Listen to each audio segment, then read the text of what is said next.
Daisy Ridley was on Jimmy Kimmel Live with Josh Gad, and in that interview, she revealed some behind-the-scenes information about some of the decisions surrounding the character of Rey. Quote, "At the beginning, there was toying with an Obi-Wan connection. There were different versions, and then it really went to she was no one," close quote.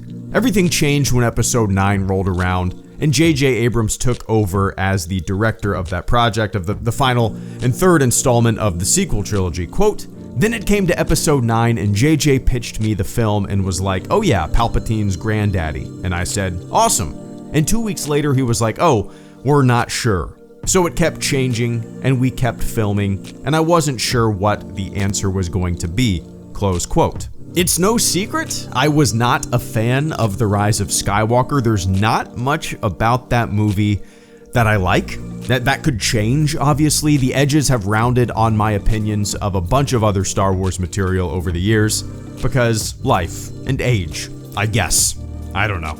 So yeah, the sequel trilogy, I enjoyed The Force Awakens, I enjoyed The Last Jedi, and The Rise of Skywalker was a big bowl of meh to me. I've never been one to need or want everything to be connected. Lineage is not all that important to me in Star Wars, especially when the setup for a character is presented in 2 films pretty much, a nobody from nowhere, which is an interesting idea to explore. And hey, I understand that things change. You know, production changes, stories change. They shot Die Hard while they were writing it.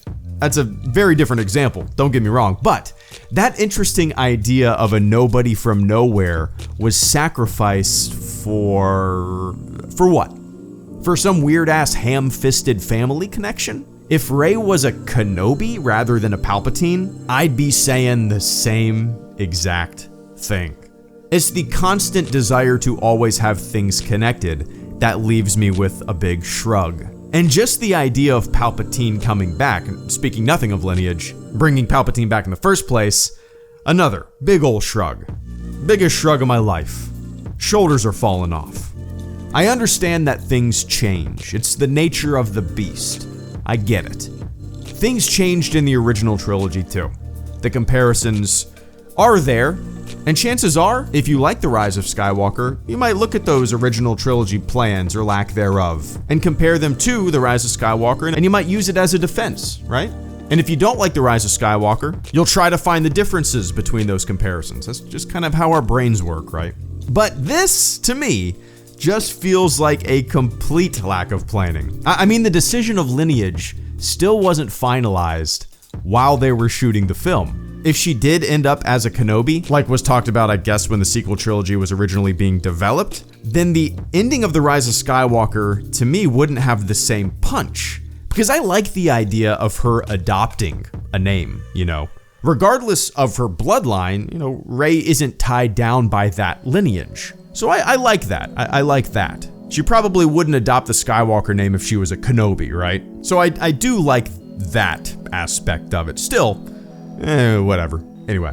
But yeah, after this obvious lack of planning, which was apparent as soon as you sat your ass down in the theater to watch The Rise of Skywalker, after this information, that family connection feels even more ham-fisted than it already did.